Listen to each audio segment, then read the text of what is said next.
Bacaan Alkitab hari ini dari Hakim-Hakim 13 ayat 1 sampai dengan 14. Hakim-Hakim 13 ayat 1 sampai dengan 14 yang mengatakan, orang Israel melakukan pula apa yang jahat di mata Tuhan. Sebab itu Tuhan menyerahkan mereka ke dalam tangan orang Filistin 40 tahun lamanya. Pada waktu itu ada seorang dari Sora, dari keturunan orang Dan, namanya Manoah. Istrinya mandul, tidak beranak. Dan malaikat Tuhan menampakkan diri kepada perempuan itu dan berfirman kepadanya demikian, memang engkau mandul, tidak beranak, tetapi engkau akan mengandung dan melahirkan seorang anak laki-laki. Oleh sebab itu, peliharalah dirimu, jangan minum anggur atau minuman yang memabukkan, dan jangan makan sesuatu yang haram. Sebab engkau akan mengandung dan melahirkan seorang anak laki-laki. Kepalanya takkan kena pisau cukur. Sebab sejak dari kandungan ibunya, anak itu akan menjadi seorang nazir Allah. Dan dengan dia akan mulai penyelamatan orang Israel dari tangan orang Filistin. Kemudian perempuan itu datang kepada suaminya dan berkata, telah datang kepadaku seorang abdi Allah yang rupanya sebagai rupa malaikat Allah, amat menakutkan. Tidak kutanyakan dari mana datangnya dan tidak juga diberitahukannya namanya kepadaku. Tetapi ia berkata kepadaku, engkau akan mengandung dan melahirkan seorang anak laki-laki. Oleh sebab itu, janganlah minuman anggur atau minuman yang memabukkan, dan janganlah makan sesuatu yang haram. Sebab sejak dari kandungan ibunya sampai pada hari matinya, anak itu akan menjadi seorang nazir Allah. Lalu Manoah memohon kepada Tuhan, katanya, ya Tuhan, berilah kiranya abdi Allah yang kau utus itu datang pula kepada kami dan mengajar kami apa yang harus kami perbuat kepada anak yang akan lahir itu. Maka Allah mendengarkan permohonan Manoah, sehingga malaikat Allah datang pula kepada perempuan itu ketika ia duduk di padang, dan ketika Manoah suaminya itu tidak ada bersama-sama dengan dia. Kemudian perempuan itu segera berlari memberitahukan kepada suaminya. Katanya kepadanya, orang yang datang kepada aku baru-baru ini menampakkan diri pula kepadaku. Lalu bangunlah Manoah dan mengikuti istrinya. Setelah sampai kepada orang itu, berkatalah ia kepadanya, engkaukah orang yang telah berbicara kepada perempuan ini? Jawabnya, benar. Lalu kata Manoah, dan apabila terjadi yang kau katakan itu, bagaimanakah nanti cara hidup anak itu dan tingkah lakunya? Jawab malaikat Tuhan itu kepada Manoah, perempuan itu harus memelihara diri terhadap semua yang kukatakan kepadanya. Janganlah ia makan sesuatu yang berasal dari pohon anggur. Anggur atau minuman yang memabukkan tidak boleh diminumnya. Dan sesuatu yang haram tidak boleh dimakannya. Ia harus berpegang pada segala yang kuperintahkan kepadanya. Demikianlah pembacaan Alkitab. Hendaklah firman Tuhan dengan segala kekayaannya diam di dalam hatimu, dan ucaplah syukur kepada Allah. Ibu bapak dan saudara, selamat pagi. Saya lama tidak khotbah karena saya mengambil cuti kurang lebih 3 minggu, dan selamat berjumpa lagi. Dan Bapak Ibu Saudara, kita masuk hari ini pada minggu pertama Advent.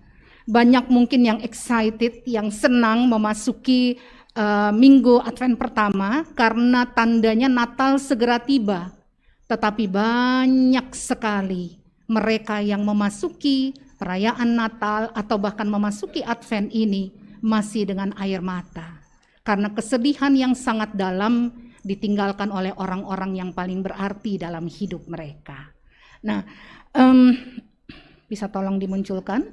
Bapak Ibu Saudara, sepanjang minggu Advent ini, kami dari Jurang Mangu mengadakan khotbah serial dengan tema besar atau topik besar kelahiran-kelahiran istimewa.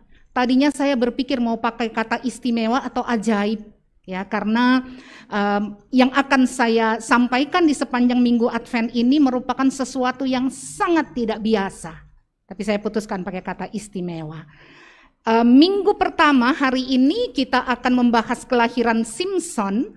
Minggu depan kita membahas kelahiran Samuel. Pada tanggal 12 Desember kelahiran Yohanes Pembaptis, dan sebelum Natal atau minggu Advent keempat kita membahas kelahiran Tuhan Yesus. Saya akan masuk pada kelahiran Simson. Ya, saya beri tema kelahiran Simson, Hope and Promises. Ya, pengharapan dan pemenuhan janji Allah. Bapak, Ibu, dan Saudara, kalau kita mau melihat dalam Alkitab, ada beberapa perempuan yang dikatakan mereka kurang begitu beruntung dianggap pada zaman itu, karena mereka, Alkitab memakai istilah mandul atau susah memiliki anak. Yang pertama itu Sarah. Ya, Sarah ini istrinya Abraham. Kita ingat bahwa karena Sarah tidak hamil-hamil, Abraham kemudian punya anak dengan Hagar, ya, asisten atau asisten dari Sarah.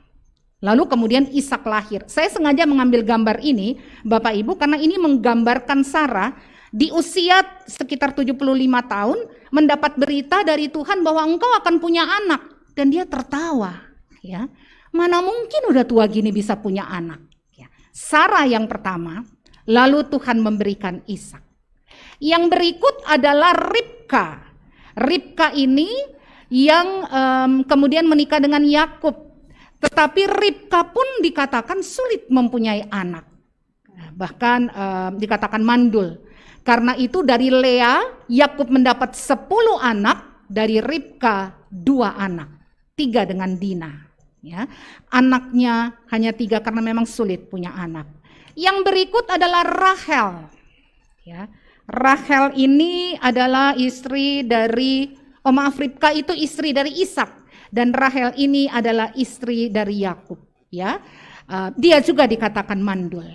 Dan pagi hari ini kita akan berjumpa dengan seorang perempuan lain yang dalam beberapa tafsiran menyebut dengan nama Eshet Manoah.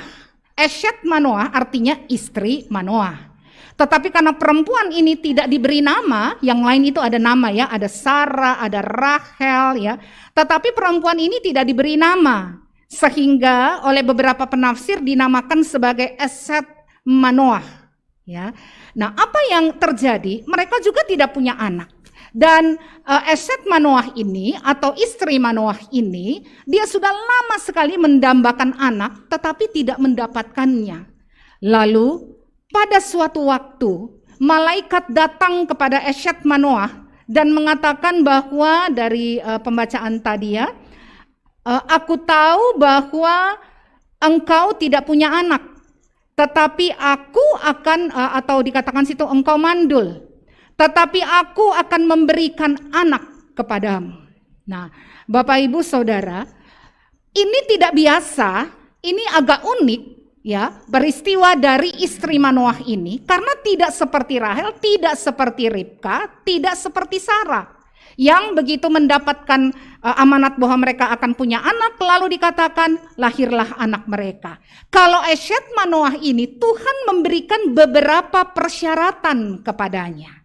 Yang pertama, selama engkau hamil, mengandung, tidak boleh minum anggur. Ya.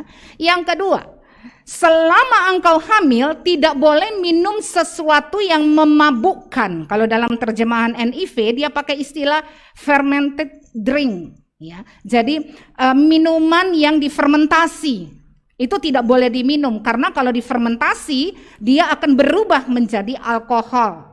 Mungkin selain anggur ada yang lain mungkin ya, tumbuhan yang bisa menghasilkan fermented drink ini. Dan yang ketiga, selama engkau mengandung, engkau tidak boleh makan makanan yang haram. Ya, dalam NIV dia katakan unclean. Makanan-makanan yang dilarang. Di dalam kitab Imamat itu daftarnya sangat panjang, apa saja yang tidak boleh dimakan. Nah, mengapa istri Manoah ini atau Esyet Manoah ini tidak boleh makan makanan-makanan tersebut? Karena anak yang akan dilahirkan itu adalah nasir Allah. Nasir berasal dari asal kata nasar. Kalau sebut nasar Bapak Ibu mungkin sangat familiar ya. Biasanya nasar itu bentuknya persembahan. Sesuatu yang sudah kita berikan untuk Tuhan tidak boleh dipakai untuk yang lain lagi. Ini miliknya Tuhan. Kalau orang Ambon biasanya pakai piring, taruh di dalamnya. Dan kalau sudah taruh di situ, tidak boleh sama sekali dipakai. Mau terjadi musibah pun, itu punyanya Tuhan. Tidak boleh dipakai, harus langsung bawa ke gereja. Itu nasar. Nah, nasir Allah adalah orang yang menjalani kehidupannya dengan makna yang kurang lebih sama dengan nasar tentunya. Ya, terpisah dari orang lain, saya memakai tanda kutip pada makna nasir itu, mengasingkan dan berpantang. Mereka bisa ada, kenapa saya kasih tanda kutip? Karena mereka bisa ada di tengah masyarakat. Tetapi mereka harus ingat dan sadar, aku ini miliknya Tuhan. Sudah mempersembahkan diri pada Tuhan. Sehingga apapun yang aku kerjakan, semua itu harus menomorsatukan Tuhan. Dengan kata lain, yang namanya nasir itu hidupnya harus kudus. Ya, karena hidup mereka dipersembahkan untuk Allah. Dan orang yang menjadi nasir Allah itu umumnya pilihan. Dia sudah lahir, sudah dewasa, kemudian memutuskan aku ingin menjadi nasir Allah. Dibawa ke bait Allah, lalu kemudian ada upacaranya untuk meneguhkan dia sebagai nasir Allah. Ya, pilihan. Tetapi anak yang dilahirkan oleh istri Manoah ini yang kelak diberi nama Simson tidak punya pilihan. Si Simson ini tidak punya pilihan karena Allah katakan sejak dalam kandungan ia akan menjadi nasir Allah sampai dia mati. Berarti seumur hidup dia akan menjadi nasir Allah. Nah, Bapak Ibu mungkin bertanya kenapa saya mengambil gambar ini. Ini nasir-nasir Allah, ya. Salah satu ciri khas bagaimana kita tahu bahwa mereka nasir Allah, rambut tidak boleh dipotong. Kenapa? Dalam cerita yang legenda-legenda yang berkembang, biasanya kuasa-kuasa gelap itu bergelantungan di rambut, ya. Karena itu biarkan dia panjang. Biasanya orang yang menjadi nasir Allah itu pada satu titik dia berhenti menjadi nasir Allah, rambutnya dipotong lalu dibakar. Ya, ini sama dengan melepaskan yang buruk dari tubuh kemudian dibakar. Karena itu yang namanya nasir, rambutnya itu selalu dibiarkan panjang. Tidak heran ya Simson kenapa rambutnya harus dibiarkan panjang. Ini tanda dari nasir Allah. Nasir Allah itu juga tidak boleh datang ke ibadah-ibadah penghiburan atau penglepasan jenazah. Karena mereka tidak boleh berdekatan dengan jenazah. Ya. Ini aturan-aturan tentang si nasir Allah. Jadi malaikat Allah datang kepada istri Manoah dan mengatakan, engkau harus mengikuti peraturan ini karena anakmu akan menjadi nasir Allah. Ya, sudah dipersembahkan untuk Allah dan hidupnya untuk Allah. Pulanglah suaminya. Ya, jadi ketika malaikat datang, suaminya tidak di rumah, Manoah tidak di rumah. Lalu istrinya bercerita, "Pak, tadi malaikat Allah datang. Malaikat Allah katakan bahwa aku akan punya anak. Tapi aku tidak boleh minum anggur, aku tidak boleh meminum minuman-minuman yang memabukkan, aku tidak boleh makan makanan yang haram. Kenapa? Karena Anak yang ada dalam rahimku ini akan lahir sebagai nasir Allah. Ini menarik Bapak Ibu Saudara. Karena Manoah bilang begini. Gitu ya. Kalau gitu mari kita berdoa lagi. Minta nasir Allah itu datang kepadaku. Apakah Manoah tidak percaya pada perkataan istrinya? Dan mereka berdoa, nasir Allah itu datang. Tetapi mereka berdoa, lalu nasir Allah itu datang. Malaikat Allah itu datang. Dan malaikat Allah itu, Bapak Ibu Saudara, tidak datang kepada Manoah, tetapi kembali datang pada istri Manoah. Karena itu dia kaget sekali. Loh, kamu yang kemarin datang kan? Kenapa ke saya? Kenapa tidak ke suamiku? Dan dia lari memberitahukan suaminya. Suaminya datang dan berhadapan dengan malaikat ini. Aneh sekali. Karena Manoah menanyakan hal yang sama. Jadi selama kehamilan istriku, apa yang harus dilakukannya? Kembali malaikat mengulang hal yang sama. Kenapa?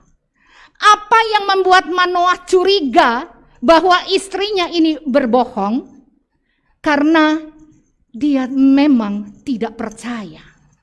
Tidak mungkin kau sudah dinyatakan mandul, usiamu sudah cukup tinggi, dan kau bisa punya anak. Dia tidak percaya.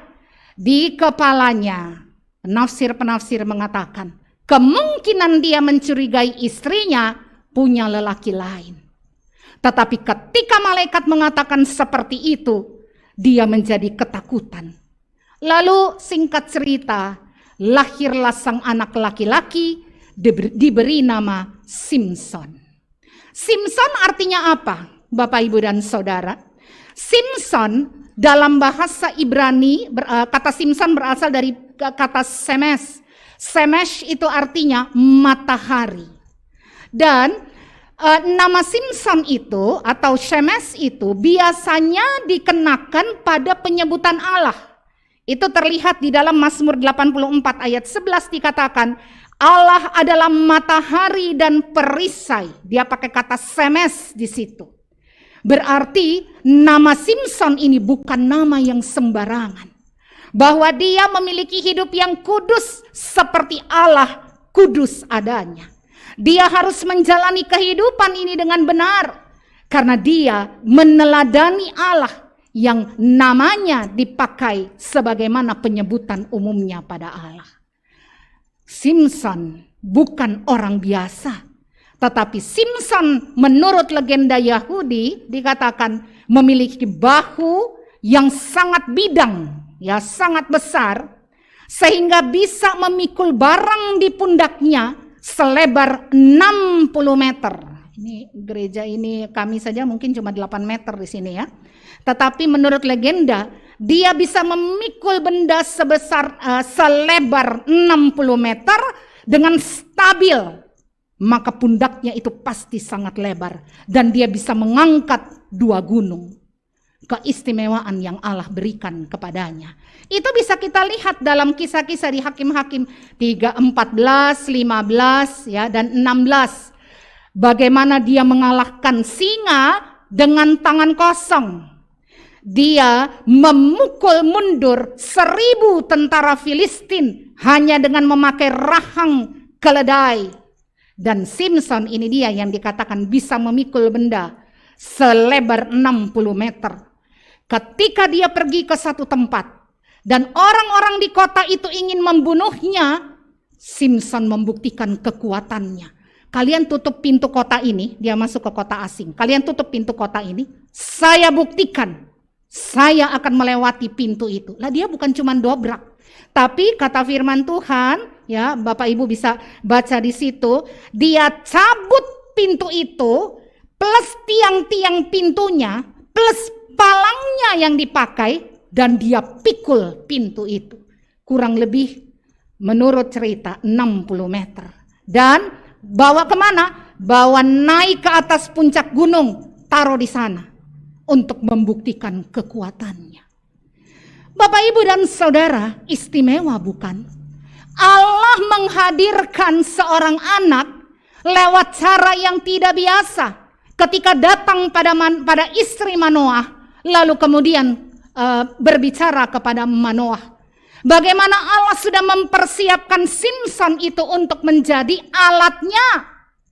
Kenapa Allah membutuhkan alatnya pada saat itu? Membutuhkan Simson pada saat itu, Bapak, Ibu, dan Saudara. Karena pada saat itu bangsa Israel dijajah oleh Filistin. Kok bisa? Karena bangsa Israel memang keras kepala. Kepala batu. Hidup sudah baik-baik, kembali lagi melakukan dosa. Itu terus berulang. Sampai kata firman Tuhan yang tadi dibacakan di bagian awal, 40 tahun Filistin menindas umat Israel. Mereka tidak bisa apa-apa, bergantung dari kehidupan bangsa asing. Dan ketika Allah memberikan Simson itu kepada umat Israel, kemungkinan besar ini adalah pemenuhan janji. Ya, sebagaimana dikatakan dalam Kejadian 49. Dan will provide justice for his people as one of the tribes of Israel. Dan itu saya kasih tanda kutip karena itu nama suku ya, bukan nama orang, nama suku. Suku Dan akan menghadirkan keadilan bagi sukunya sebagai salah satu suku Israel. Dan kenapa ada penyebutan Dan? Karena Manoah dan istrinya berasal dari suku Dan.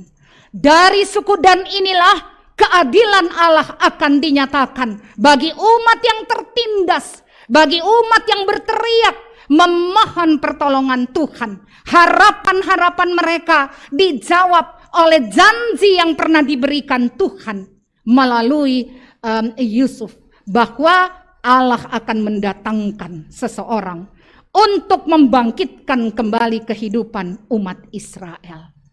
Bapak, Ibu, Saudara, apa pelajaran dari firman Tuhan ini? Yang pertama, Allah selalu menjawab pengharapan pada waktunya. Apa yang menjadi bagian dari pengharapan Bapak, Ibu, dan Saudara? Roma 5 ayat 5 mengatakan, pengharapan tidak mengecewakan karena kasih Allah telah dicurahkan di dalam hati kita oleh Roh Kudus yang telah dikaruniakan kepada kita. Ayat ini mau bilang apa? Selama Tuhan berdiam di dalammu, Roh Kudus ada di dalammu, jangan kecilkan nyala api pengharapanmu. Karena selama Tuhan ada, apa yang engkau harapkan di depan sana pasti berhasil. Itu janji siapa? Janji Tuhan. Yang memenuhi siapa? Yang memenuhi adalah Tuhan. Ada sebuah cerita tentang seorang ayah punya 4 anak laki-laki. Dia utus anak-anaknya ini untuk melihat kebun pir. Jadi dia punya kebun pir, buah pir yang cukup luas, anak-anaknya pergi ke sana. Tetapi dia mengutus mereka berbeda-beda waktu. Anak pertama diutus ketika musim salju, musim dingin. Dia pergi ke sana lalu pulang. Anak kedua diutus ketika musim semi. Anak ketiga diutus ketika musim panas.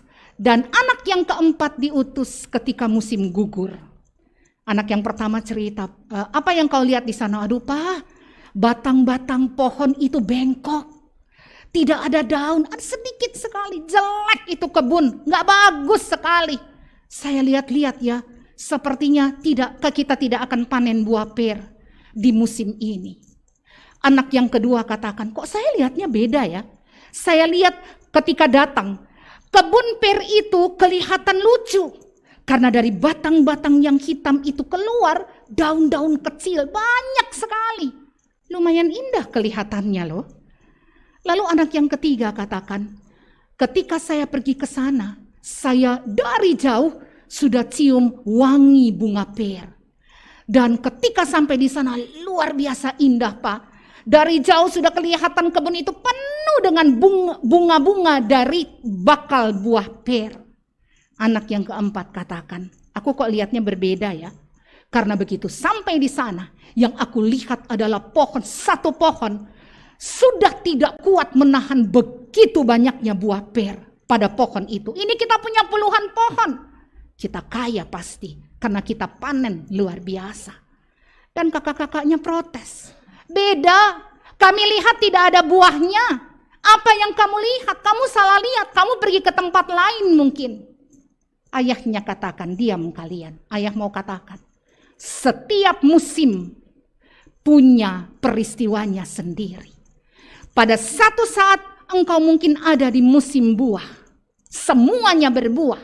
Tapi ada saat di mana engkau ada di musim dingin. Semuanya jelek dan buruk. Tetapi tidak boleh berdiam pada satu musim. Harus berpikir musim yang berikut akan lebih baik dari yang sekarang. Itu namanya harapan. Kata kalimat ini, ketika hujan cari pelangi, ketika gelap cari bintang.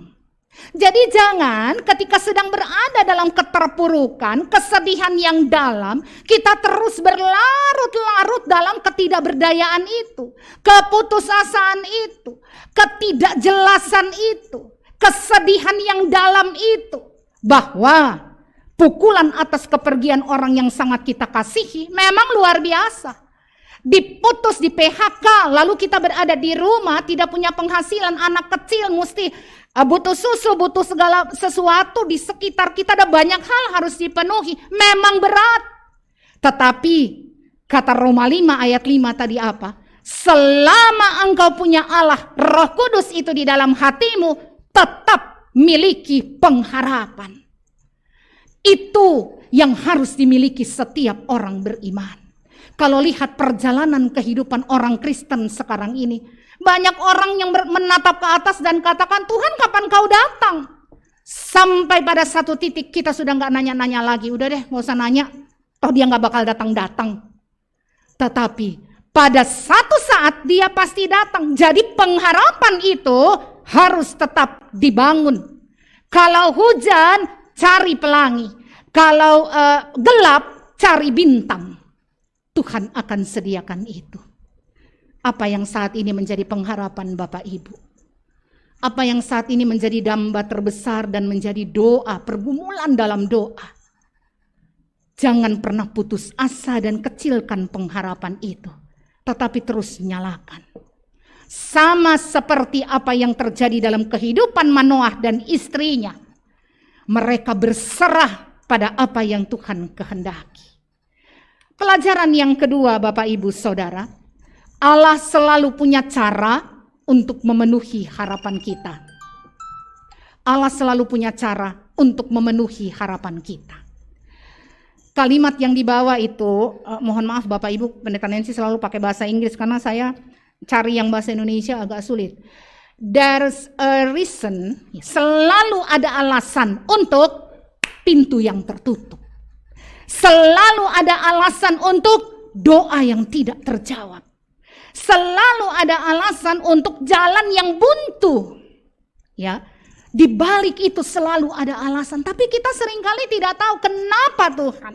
Kenapa begitu? Kenapa tidak ada? Kenapa tidak sembuh? Kenapa meninggal? Dan banyak pertanyaan. Rasanya blok. Rasanya buntu. If your plans don't work out, kalau rencanamu tidak berjalan, it's because God has better ones for you. Karena Allah punya rencana lain yang lebih baik dari yang engkau rencanakan. Kenapa? Saya minta ini Tuhan, menurut saya ini yang baik. Tuhan katakan, no. Aku punya yang lebih baik untukmu. Saya tidak tahu Bapak Ibu Saudara punyakah jawaban-jawaban berbeda dari harapan yang Bapak Ibu bangun. Kadangkala Tuhan menjawab dengan cara yang sangat berbeda. Saya coba tunjukkan lewat Alkitab. Misalnya, ketika Musa mati, kenapa Allah pilih orang seperti Yosua? Kenapa? Yosua tidak punya keberanian seperti Musa. Yosua ketakutan sehingga Musa katakan, oke, sekarang biar tabut yang jalan di depan, kau berada di belakang saja. Untuk membuktikan pada umat bahwa yang pimpin bukan aku, bukan manusia. Tapi Allah yang pimpin, kau di belakang. Karena memang dia tidak punya kekuatan seperti Musa. Why? Kenapa Tuhan tidak berikan orang dengan tipe seperti Musa? Kenapa tipe seperti Yosua untuk membawa umat masuk ke tanah perjanjian? Ketika ada orang sebesar Goliat dan lihat Daud yang masih sangat muda, dia cuma pakai batu, taruh di tali, dia putar batu itu dan lempar, 1 kali saja kena di kepala dan Goliat langsung mati. Kenapa Allah memakai orang seperti Simson? Kenapa yang tubuh besar? Lihat Goliat tubuh besar, kalah. Kenapa Allah tidak pakai orang yang kecil saja? Kenapa harus segagah Simson? Kadangkala apa yang kita rencanakan berbeda sekali dengan apa yang Allah inginkan dalam hidup kita. Cara Allah bekerja seringkali kita tidak mengerti, tetapi itu menunjukkan cintanya yang luar biasa. Ketika orang berpikir Yahudi, Mesias akan datang dalam kemegahan, kurang lebih seperti itu ya Bapak Ibu, saya belum ketemu gambar yang baik. Duduk di atas tahta, di atas sungai api, pemain trompet sangkakala berjalan di depan, dan ada begitu banyak malaikat meliputinya. Semua heboh karena dia datang dari atas. Tetapi bagaimana cara dia datang? Lahir di kandang, berbeda sekali dari apa yang dipikirkan dan diharapkan umat. Tapi itu Allah. Kalau kita bisa memprediksi apa yang akan dia lakukan menurut pikiran kita, maka dia bukan Allah lagi. Itu sebabnya dia bisa melakukan apapun dengan cara yang berbeda sekali. Intinya tetap berpengharapan dan katakan, Tuhan, jalan apapun aku tahu itu yang terbaik yang kau pilihkan bagiku. Pelajaran terakhir Bapak Ibu Saudara, Allah tidak pernah melanggar janjinya. Kalau dia sudah berjanji, dia akan memenuhi janji itu. One of the great enemies of hope is forgetting God's promises. Salah satu dari musuh terbesar pengharapan adalah melupakan janji-janji Allah. Ketika kita katakan, udah deh gak mungkin, tidak mungkin buka usaha lagi, tidak mungkin dapat pekerjaan yang sebagus dulu lagi, gak mungkin punya anak, tidak mungkin. Apapun yang sedang jadi perjuangan Bapak Ibu katakan tidak mungkin. Maka ingat, musuh terbesar dari pengharapan adalah melupakan janji-janji Allah. Allah sudah janjikan, dia menyertai dan memilihkan yang terbaik bagi saudara dan saya. Bapak Ibu Saudara, ingat, janji-janji Allah itu seperti bintang-bintang di langit. Semakin kita merasa kegelapan meliputi kita, semakin bintang-bintang itu bercahaya di langit. Semakin kita merasa mustahil, semakin apa yang kita pikirkan Allah penuhi lebih dari yang kita pikirkan. Bapak Ibu Saudara, hari ini keluarga Siahaya akan membawa putra mereka, cucu mereka untuk dibaptiskan. Dan janji-janji penyelamatan Allah itu ada bagi anak kekasih. Dan kami percaya selama Tuhan bekerja, maka kasih Tuhan yang luar biasa itu akan selalu ada bagi Alex Xavier Elijah Siahaya yang akan dibaptiskan sebentar. Keluarga tetap punya pengharapan, anakku akan membawa kemuliaan Tuhan dalam hidupnya. Cucuku akan menyatakan Kristus lewat kehidupannya. Dan dia akan menjadi berkat bagi banyak orang. Meraih yang terbaik yang Tuhan sediakan baginya. Membawa anak dibaptiskan berarti membuat janji dengan Tuhan. Dan ketika membuat janji dengan Tuhan, bangun harapan besar buat dia. Tuhan akan memenuhi lebih dari yang dipikirkan oleh kita. Terpujilah Kristus. Amin.